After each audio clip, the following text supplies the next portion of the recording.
What is up, Gear Squad? Chaingear here, bringing you another video, another stream.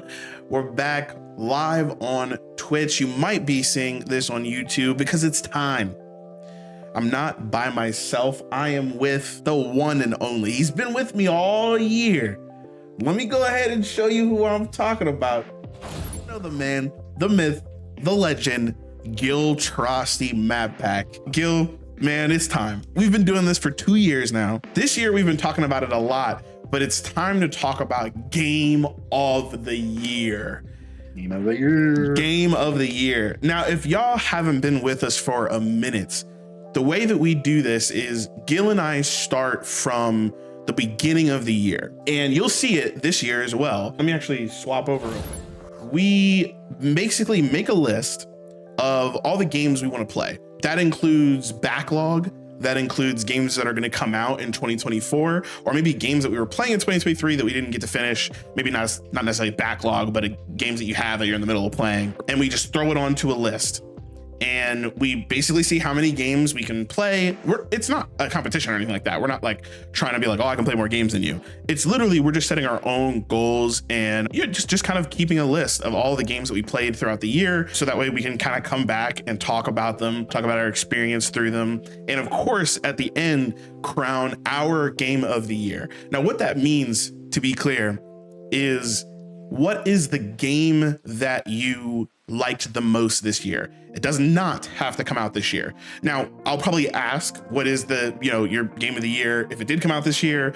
But for example, if Gil played Persona 5 this year and, that happened to be his favorite game of all time, then that would be his favorite game of the year. But I might ask him, out of the games that came out this year, what's your favorite game? There are no intense rules here. We're just playing around with the format, the formula. Really, this is just a time for us to truly look back and say, man, like look at all these games we played. It was a great year, or it was a rough year, and we're glad that we were able to spend this time and just take a look at how games are. So I'm pretty pumped. Gil's here with me again today. I'm really pumped about this, and I can't imagine us not doing this over the next couple of years or into perpetuity. Okay. I'm 50 years old. Gil's 40 years old. Actually, no. Let's go like 70, 60. We're old men, and I'm like, Gil, what's your game of the year? And he's like, well, when I plug myself into the internet, you know what I mean? Like, I wanted to continue for a long time. So Gil has changed up the format for himself this year. He has decided to do a presentation. I love this. So he's going to do a presentation, and he's going to show us, and I've never seen it. I haven't seen it, so I have no idea what it looks like. We're all in for a bit of a treat today. And then after that, I'm going to go through my list. We're only going to talk about games that we played this year in our game of the year. Do you have games that you're excited for on this presentation? I do not. This isn't this isn't a long presentation. Good. It's also not like extremely well made or anything. This slideshow here is strictly my honorable mentions and my top 3 for game of the year. I love it. Okay, good. So that's exactly what we're gonna do. Gil's gonna do his, I'll do mine. Let's jump into it. Tell us. So my first honorable mention this year has to be Honkai Star Rail. This game came out of nowhere for me. I was huge into Genshin for a good chunk of earlier this year and late last year. And then I was just kind of I was putting a lot of money into it. And I'm like, man, I don't want to keep doing this. So I got myself out of that loop for Genshin. Then Shane was like, because Change a Gacha Games fan, he plays them, he spends money on them, and he's like, this is another Hoyoverse one, you should try it out. I was like, okay. And then I tried it out, and I've pretty much been hooked ever since. There was a period between 1.3 to 4 that I stopped for a little bit, but now I'm pretty much weekly with it at this point. The gameplay, the graphics, how there's a super animation for every character, no matter what rarity it is, which is not a thing in Genshin, and just how the game works comparatively. There's not a 5-hour long trek you have to make to the next objective like in Genshin, or it's not exploring a brand new region is playing Breath of the Wild over again. It's just, here's a cool planet, here's some cool ass characters, here's some hot anime chicks, go nuts. And I love it. It's a gacha game. We've moaned and cried about all the problems with gacha games, but This is definitely at least my gotcha. This is my gotcha game of the year. Second honorable mention. It's Destiny. As much as Lightfall's story wasn't good, pretty much the rest of this year, bar like maybe the first season, honestly, the first seasonal content, I wasn't like a massive fan of. Every other season and seasonal story this year has been awesome. The content in Destiny right now is so good, but everyone's just kind of burnt out. Everyone's playing other games because we have 6 months until the final shape comes out. I mean, honestly, it feels like I can't have an honorable mention on my games of the year list, or even top 3 at this point without mentioning the latest Destiny expansion. The Witch Queen was 3rd for me last year. It was The Witch Queen, Elden Ring, and God of War Ragnarok last year. And Destiny's pretty much always going to be here, honestly. I hope Final Shape is up here next year. I'm going for that, it probably will. But everything else about just the expansion itself, Lightfall, outside of the story, was awesome. I think Neomuna is a super cool place. Strand is the most fun shit ever. And the exotics are cool. Neomuna is a beautiful planet. The music's always banging. Everything about this expansion, other than the story, I thought was good. Next honorable mention. No one probably thought I would have this up here. Remnant 2. So this is what all of the Destiny YouTubers clickbaited, or as I should say, one Destiny YouTuber, you know who it is, clickbaited another Destiny killer, Remnant 2. So it's like Destiny, but it's also a lot different. How I like to play games that I'm not sure if I'm going to like or not, I give it 10 hours. If you can't grab me in 10 hours, I'm going to quit. This is one of those games. However, I see the appeal. I understand why people like this game so much. IGN gave this game a 10 out of 10. And honestly, from a objective standpoint, I almost get it. But in the first 10 hours of the game, for me, the story didn't grab me, and the gameplay didn't feel quite as good as Destiny to me. I want to be very clear on that. But I understand the appeal. I'm happy for people that like this game. On an objective level, I think Remnant 2 is an honorable mention, even though it just didn't click for me. Honorable mention number 4, Star Wars Jedi Survivor. Before a couple other games came out, we'll get to those in a second, this was on my top 3 for a game of the year. I'm a huge Star Wars fan. I loved Jedi Fallen Order. I think this game does everything Jedi Fallen Order did, but better. More ways to play, more mechanics, graphical fidelity increase, better story. Literally, the story in this game is so good. It's Star Wars Dark Souls, but not as hard. And I love it. The things that kept it out of the top 3, I'll get to that once I get to the top 3.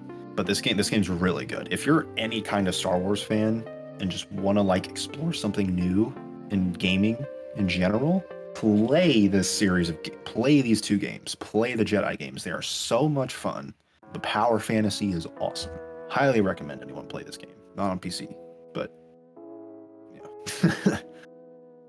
And Legend of Zelda Tears of the Kingdom. This game, I think I'm actually going to go back and revisit this game again, because we've all seen the reviews. We've seen the nominations, everything it won, everything it didn't win, but was still nominated for. This game, it is so crazy to me that this game can run on the Switch. In terms of optimization, Mario games, Smash Bros, and Zelda games always run like butter on Nintendo hardware, but everything else doesn't, which is crazy to me. It is crazy how this game even is possible on the hardware it's on. So I have to give it props for that, and for the developers for pulling it off. I see the appeal in this game. I loved Breath of the Wild. Loved it. This game felt like too much, at least at the time, because right now I'm playing through Lies of P. It's another RPG adventure Souls-like game with a lot of mechanics, big world, lots of exploration. Not as big as this, obviously. It's a Souls-like, but it's like kind of in that sweet spot that I like, whereas this and like Genshin almost feel like too big, to the point where it feels like overwhelming. And also there's like not a lot going on in the world. It's not able to hold my full attention. Like I feel like almost every time I play this game, I felt like I was also watching a YouTube video on my phone, which I don't like that because like this is a $70 game. I want to feel immersed and interested in everything I'm doing. And I just didn't get that from the first 10 hours. This is one of those games where I did it for 10 hours and I couldn't get with it. But I think I am actually going to go back and revisit this game and try to beat it next year after I get to everything else on my list first. Maybe after I beat Lies of P, but I also still have to beat Cyberpunk because I haven't even done the actual main story yet and I'm not that far in. So I see the appeal in this game. I understand where people are coming from. I get the raving critic reviews. I get it. This game is a technical marvel for being on the hardware that it's on. And I'm sure the later points of the story are pretty good. I think I am going to give it a chance next year. Maybe I'll put another 10 hours into it and see what happens from there. And if I like it, I like it. If I don't, you know, I'm already 20 hours in. Why wouldn't I finish it? So, yeah. Legend of Zelda Tears of the Kingdom. I don't remember if I had a 6-1 or not. Yes, I did. Okay. God of War Ragnarok Valhalla, the very recent DLC for God of War Ragnarok. This DLC is it, man. I would have been completely fine paying money for this. This is crazy good for a free DLC.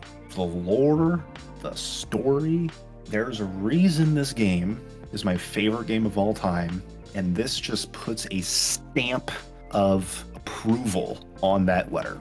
A God of War Ragnarok on its own, being the game that it is already so good. Adding a roguelike mode for people who want to play this game however much they want, however often they want, just because they like the combat, is just so mind-numbingly good and a good idea. And they pulled it off to a T. Santa Monica is a fantastic studio. They did a phenomenal job on this, and they should be proud of everything they've done with this game. I'm excited to see where God of War goes in the future. Everything about this DLC was phenomenal. I'm not going to spoil anything in case people are still playing it, but if you haven't played it and you have a PS5 and you've beaten Ragnarok already, please play this. It is so good. We're getting into my top 3. And my number 3 for Game of the Year with an 8 out of 10 in my personal ranking is Final Fantasy 16. Me and Shane did a hour-long video on his channel talking about this game. I'm not going to go on another hour-long rant about it. You know how much we love it. You know how much we criticize it, but we still love it anyway. The story of this game is probably one of the best stories I've ever played. The boss fights are some of the best gaming boss fights I've ever played and seen in my life. The music is second to none, and the gameplay is really fun. That performance are what knocks these games down a few points. That's a rant we've gone on multiple times, and I'm not going to get into again. 8 out of 10 for Final Fantasy 16. Will absolutely love this game. Cannot wait for Rebirth or FF7 Remake Part 2. And what comes next with this game. I did beat the DLC for this game. It was really short, but just a nice crumb before the real DLC that comes in, I'm assuming, the spring of next year. I'm assuming, which I'm pretty sure is coming out after Rebirth, which I think is good. It's going to be nice to revisit this game after Rebirth. But the DLC was good. It was short. We got a new sword that we can just replace Goddamn with. And the boss fight at the end was crazy good. I wish there was another cutscene with the icon battle. Maybe Clive turns into Ifrit or something. But I digress. Very good short DLC. Can't wait for the one in the spring. Final Fantasy 16, 8 out of 10. Third place. Second place with a 9 out of 10, and is probably up there on one of my favorite games I've ever played. Maybe not in the top 10 of my favorite games ever, but definitely at least an honorable mention, at least. It's Resident Evil 4 Remake. This is Capcom's golden goose, and they had one job with this game, and they did it up to perfection. It has the right amount of scares.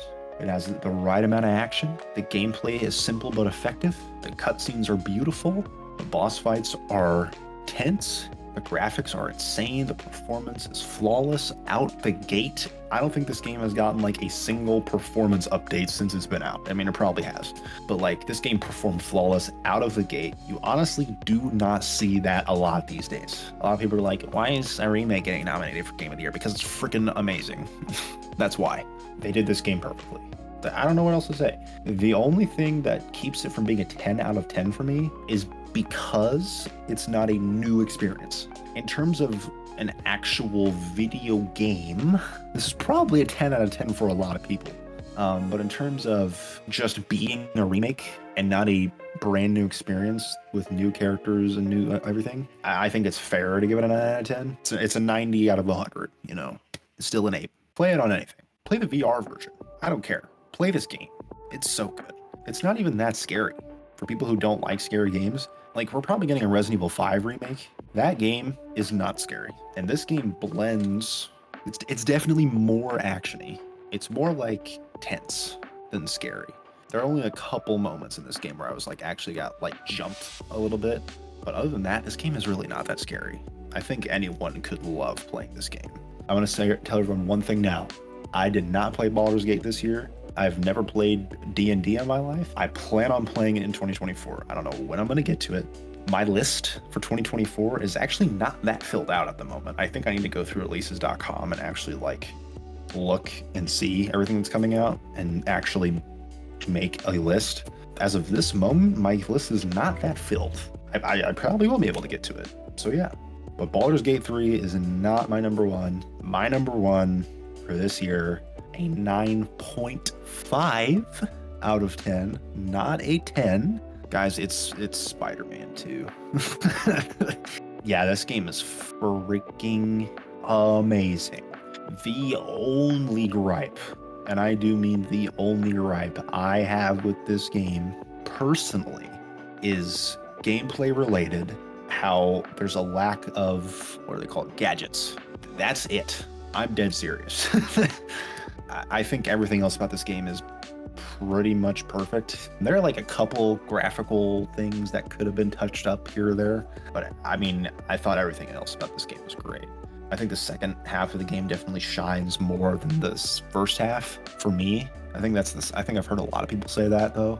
But yeah, Spider-Man 2, this is one of my favorite games I've ever played. This is probably my top 10 games ever. I loved Spider-Man 1, 2018. I liked Miles Morales a lot. There are definitely some gripes I have with that game, but still, I think swinging as Miles is a little bit more fun than swinging as Peter, but just because he does like mannerisms that may just make it more fun. But yeah, everything about this game is so good. Cannot wait for Chain to play it and then talk to me about it, which I think he's going to be getting to here pretty soon. Yeah, but that's my game of the year. Spider-Man 2, 9.5 out of 10. Banging game. I love it, man. That was great. Yeah. I know no one could hear me. I just wanted to mute and let Gil have his moment. I think next time I'll mute myself for Gil, but I'd love for you guys to hear my reactions. I'm sure some of you guys saw me with the snaps and the claps and the amens. So many things that you said, I just related to so much. I was like, I mean, yeah, 100%. I love it. I love it so much. Yeah, dude, it's funny. I forgot about Spider-Man 2 because, disclaimer, I didn't play Spider-Man 2. It was, a game I wanted to play this year, never got to it. This is great. I think next year we should do this again, like this, in this format. One, it's succinct. It's like, hey, I've got 5 honorable mentions, games that I think are awesome, but I either just didn't finish or wasn't for me, but I liked them, or just aren't my top 3. And then a top 3, all of these are good, you need to play these. I love that, and I think we should do the same thing next year, same format. This was great. Actually, this is a good time. Let's do a bit of a transition here. This is my list. So these are all the games I completed in 2023.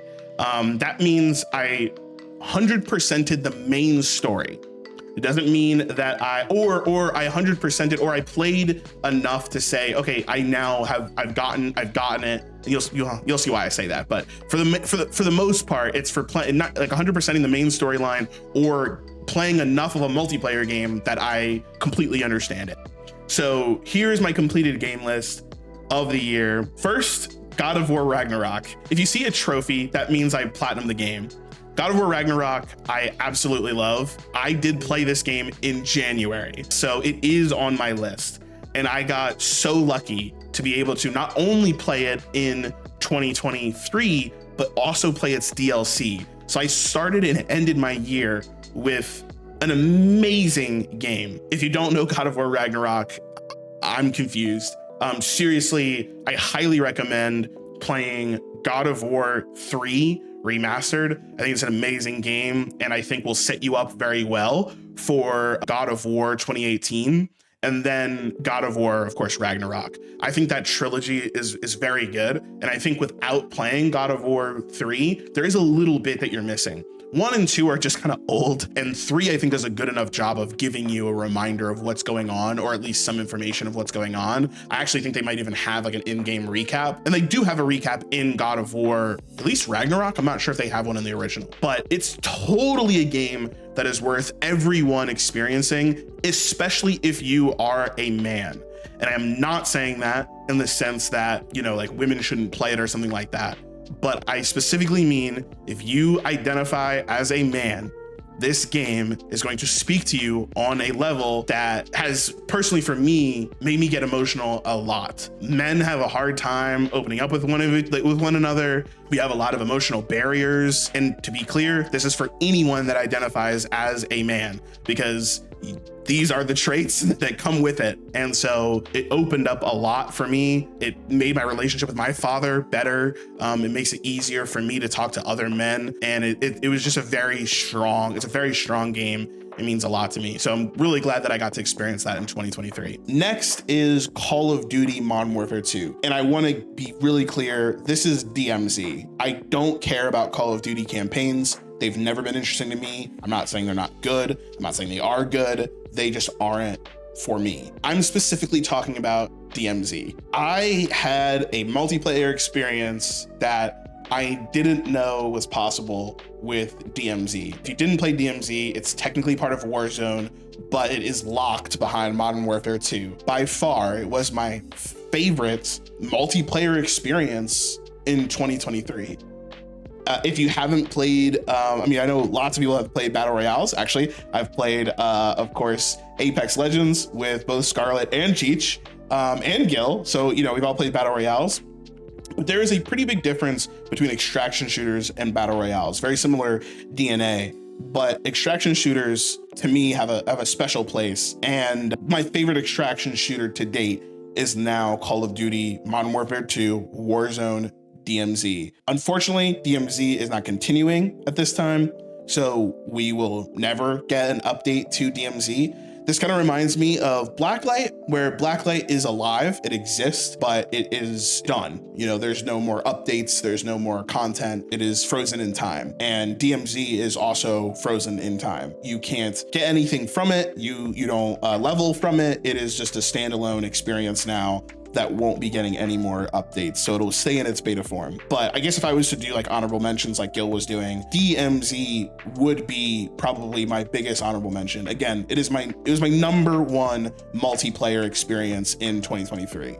I played it like every day for a long period of time, whether it be by myself, with Phoenix, with Mex, with Carrie, with Gil a couple times, Darth a couple times. It was an amazing experience. And I'm actually sad that there are other people that I won't be able to play with me ever because the game is just is done. And I know some people will say, oh, it's not done, you can still play it. But once you play Modern Warfare 3's movement, you don't ever want to go back. So, you know, it's like I'm not going back to D1. I'm good. I'm good. So that's Call of Duty Modern Warfare 2. Glad I got to play it. That's all I can really say about it. Destiny 2 Lightfall, same as Gil here. Yeah, this would probably go on my honorable mention list as well. But Destiny 2 Lightfall has been a really great year for Destiny for like core players who, like myself and Gil, really understand what Destiny is as not just a game, but almost kind of like a platform. When you take a look at all of its components, Lightfall was not good, as Gil already said earlier in the stream. But every season after Lightfall's launch, which would basically be these last 3, including the one we're currently in, bangers. Honestly, really, really great content. Every time I do play one of the pieces of content, I absolutely love it. It's just hard right now. The morale is pretty low, and so it can be hard to get on. But when we do, man, the new dungeon is probably my favorite dungeon of all time. All of the new raids have been great. None of them have been like, I really don't want to do that one, which would be the last, technically 2. Yeah, I guess it would be the last 2, being Crota and Ron. They've just been super, super fun. A lot of great new weapons. And then Strand. Strand is just phenomenal. And seeing where they're going with Destiny has me excited too. I know people are upset about some things like PvP and stuff, but I mean, I think Checkmate is going in a really good direction. They're listening, they're moving, and I'm excited to see what happens with Final Shape. So shout out to Bungie. The devs there are truly amazing. And I'm excited to see how it all turns out. Next is a quick one, definitely not an honorable mention or anything like that. Mortal Kombat 11. I played the entire campaign on easy mode, and I loved it. It was amazing. If you want like ridiculous, I don't even know, it's not Marvel. It's like a crazy Marvel movie. It's like a crazy Marvel movie where like the heroes are just insanely just ridiculous. Play easy mode, Mortal Kombat 11. It's free on like every platform. Well, at least on PlayStation Plus, and it's probably really inexpensive everywhere else. Mortal Kombat 11, play easy mode, and you'll just have a laugh. It is so funny. It's not only just so funny, it's pretty badass. Like Mortal Kombat's pretty cool. If you like fighting games, totally different experience for you, I'm sure. But for me, just running over and spamming a button, trying to figure out how to do moves, beating my opponent without really having to try is fun. And I did lose a couple times too, because I really don't know what I'm doing. But the story was just so much fun, and I'm glad I played through it. Enough to get me excited for Mortal Kombat 1. No, I did not play Mortal Kombat 1 this year. It is on my list to buy when it either, well, one, I don't have to buy it and it comes out for free on a platform, or I can get it at a really inexpensive price because I literally only want to play the story. That is the only reason I want to do it. It is just a fun story, and I'd like to continue it. Now, these games. Alan Wake, or maybe I should say the Remedy cinematic universe. I don't know if you'd call it cinematic. The Remedy video game universe? The Remedy universe. Remedy has 3 games that are all connected, and they are amazing. Alan Wake, Control, and Alan Wake 2. I am so lucky to have 2 really awesome roommates who wanted to play these games with me. Me, Phoenix, and Iron Taxi all sat down and played Alan Wake Remastered. It is not the easiest game to get through because it is old, but you feel what Sam Lake is trying to do. You feel what the game director is trying to do with the game. Then I played Control. Control is in the same universe as Alan Wake 1, and you all of a sudden get some really good gameplay with an incredible world building journey. Alan Wake 1 does not build out a world for you. It tells you a very linear story. Control builds out this massive SCP style world that you're like, whoa, I'm part of something way bigger. Now, Control, definitely not a horror game. It's a shooter that has just a really mind trippy world that if you like mystery, you're gonna be like, what the heck is going on? And you're gonna bite at every little piece of it. I platinumed that game without any preconceived notions I was going to do so. I thought I was going to burn through it and jump into Alan Wake 2. I did not. I platinumed it because I could not stop playing it. Also, Control not only has an easy mode, it also has lots of toggles that allow you to, I don't know, like take less damage, maybe even be immortal, maybe like one-shot all your opponents. So it's pretty amazing. I'm just saying, it's really, really good. Often it is on sale. I'm not sure if it's free on any platforms. I do recommend the Ultimate Edition because it does have the Alan Wake DLC, AWE, and my recommendation is you play Alan Wake Remastered, you play Control, you play Control's DLC, at least the Alan Wake DLC, if not both, because they're both really worth it. Then you play Alan Wake 2. I don't like to talk about Alan Wake 2 because it's that much of an experience. Is it the best game ever? No. And especially when I say game, it is not the best game ever. Is it one of the best like artistic expressions of a man's crazy ramblings in his head? Yeah, it's good. It's real good. I haven't played Resident Evil 4. I'm excited for Gil to play Alan Wake 2 because he's a Resident Evil fan. And I'm excited for Scarlett to play or to witness it, you know, whether you watch it or something, because it's kind of up your alley in terms of the vibe, the SCP horror vibe. And so I'm very excited because it's basically very good Resident Evil gameplay. I don't know if it's at the level of Resident Evil, but it's very good Resident Evil gameplay with a story that is Kojima-esque. But I don't want to say it's trippier, but it's good. It's good. And I don't want to sell it too hard because again, the gameplay might leave you being like you're not really playing it for the gameplay. But that's why Alan Wake 2 I think is so good, because the gameplay gets out of the way. Whereas like in Nier Automata, the gameplay actually services the story really well comparatively to just getting out of the way. But anyway, Alan Wake 2, amazing, on my top 3 list. So those are the next 3 games I played, and what an experience. What an amazing year to play through the RCU, the Remedy Connected Universe. Next, I played a random class project called Bloodspear. I don't know why I have this in my library, but it was on Steam. Apparently I bought it one time, or downloaded it one time. And basically it is like a Souls-like where you have one attack, which is picking up a spear and throwing it. And I played through the whole thing because I was intrigued. It's very short. And then I learned that it was a class project, and that is all. I have nothing else to say about this. If you're just bored one day and you want to throw spears at random enemies that look like they came straight from Dark Souls, play Bloodspear, because it's random. Next, Final Fantasy 16. If it's not obvious, like I said, like I love this game. And like Gil said, we already made like a absurdly long video about this. So we're not gonna sit here and talk about it. I have a play button and a trophy next to it because I am planning to platinum it. It is not platinumed yet because you have to play New Game Plus to platinum it. And my goal is to play New Game Plus once we get closer to the DLC. I don't know if I will, but that's why that's there. But Final Fantasy 16, what can I say that hasn't already been said? You know, like I think it's actually like seriously, go watch our video on it if you want to know, if you just want to know our feelings on it. But pretty much all the reviews are pretty accurate for how I feel. Amazing story, beautiful graphics, great gameplay, bad performance, and has some like weird game design choices. But if you want to hear more about that, you can watch the video, or shoot, you can ask me. Hit me up on Discord, happy to jump into a call. Gil knows I'll ramble about it all day, every day, to anyone who is willing to listen. So Final Fantasy 16, what a ride.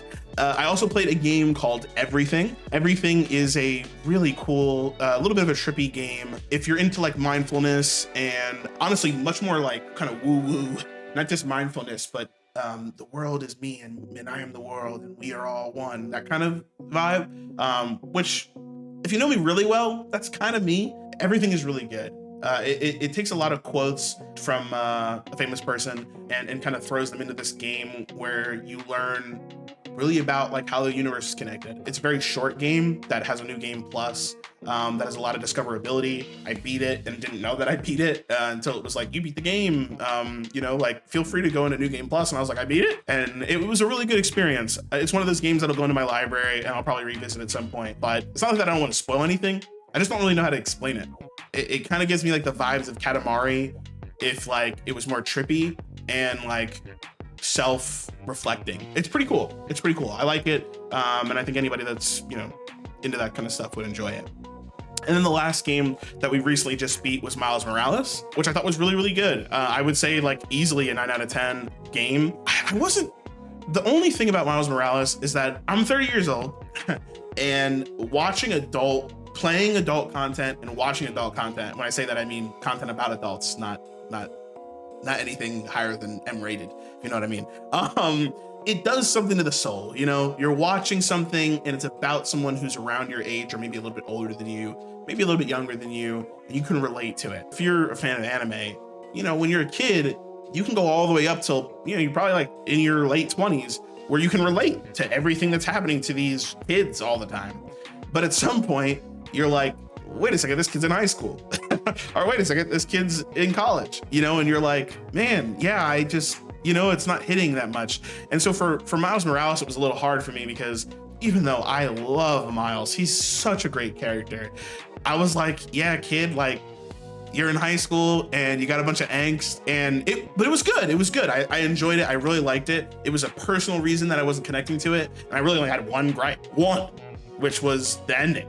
And it's just one thing about the end. So I won't spoil anything if you haven't gotten far enough to get through Miles Morales already. Highly recommend you play the trilogy. I'm about to hit the final part of the trilogy. Well, it's not the final part of the trilogy, I'm sure, but Spider-Man 2, that's the next part for me. I'm really excited for it. But Miles Morales, yeah, excellent game and glad we beat it. If you see anything with like two people hugging, it's because I played it with my friends. Alan Wake Remastered, I played with Ein Taxi and Phoenix. Alan Wake 2, I played with Ein Taxi. Miles Morales, I played with Phoenix. And that means either we swapped off the controller, they were just there, or even they played the majority of it. So Alan Wake 2, Alan Wake 1, sorry, Ein Taxi played the majority of it, and I played like a couple levels. Alan Wake 2, we swapped depending on some things. I don't want to spoil anything. And then Miles Morales, Phoenix played the story, and I played side content when he was at work. So it was super fun. I really enjoyed all that. So those are all the games that I played this year and completed. I have a lot of other games that we can go through, but I do want to go ahead and talk about my top 3 and then give my game of the year, not including God of War Ragnarok, because God of War Ragnarok is not part of this year. It was my #1 game of the year, but not the game that came out this year. So my number 3 is easily Miles Morales. Now, Miles Morales also did not come out this year, but I'm okay with it because it's not my #1. So Miles Morales, definitely my number 3. If I had to pick a different game that was in this, that came out at this time, it would probably just be Valhalla. But again, it's a DLC, so I feel weird. It's not even a DLC, it's like a free update. So it's just like, it feels a little weird for me to put that in there. So I would say this year, it would be Miles Morales. That was a pretty amazing game. I think it's amazing. I just wasn't in the mood to listen to, like, you know, kids complain about stuff. But by the end, whoo, that final battle, oh my God, amazing. Oh, so good, that was so good.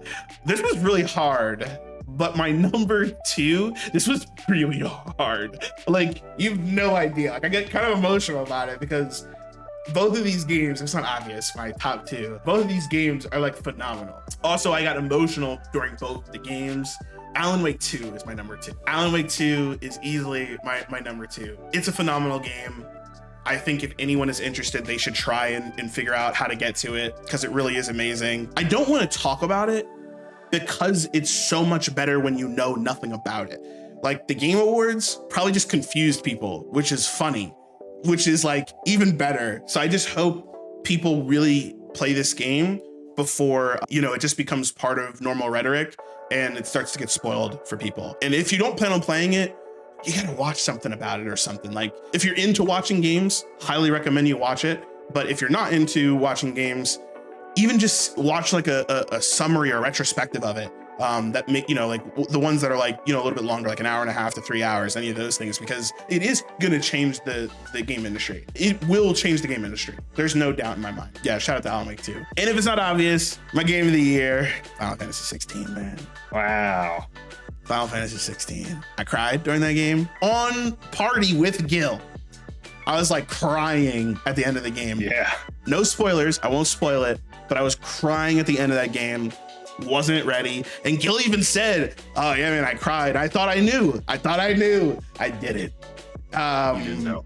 Yeah. I don't know if it'll hit everybody the same way. Similar to like Ragnarok. I don't think Ragnarok hits everyone the same way, but it did hit me. The gameplay is amazing. It's anywhere between an 8. I think I give it an 8.5, right? And it's like, I don't even care.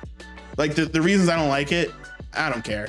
Like, I care because I want to like it even more. I want to give it a 10, but I can't. That's how much I like it. Final Fantasy 16, highly recommend. 16 is no bearing on any other game. Final Fantasy, the best thing I can compare it to is literally Tom Clancy. It has a set of rules. There's always crystals. There's always summons. There's always magic. There's always swords, you know, but sometimes there's guns. Sometimes you're in a science fiction metropolis. Sometimes you're in medieval Europe. So like, it's amazing. Seriously, highly recommend everyone experience Final Fantasy 16. Whether you watch it, whether you play it, whether you watch a friend play it, it's amazing. And it's my game of the year. And I'm not even surprised it's my game of the year. Like, Alan Wake 2 had me for a hot minute, but honestly, the only reason is because I don't care for Alan Wake 2's gameplay. I don't care for tense shooter gameplay. I love the experience, but it's not like I'll never play it again. Well, I'm playing through New Game Plus because of the story, not because I like enjoy the gameplay. I don't particularly care about slow paced shooter gameplay. I like fast-paced shooter gameplay, like Uncharted, and even The Last of Us to some degree is like a little bit more open space. So you're like kind of tactically like moving around and deciding what you want to do. But Final Fantasy 16, it's like, I don't care. It didn't bother me enough, the things that I didn't like about it. And if the performance was better, it would be a 10 out of 10. That's my game of the year.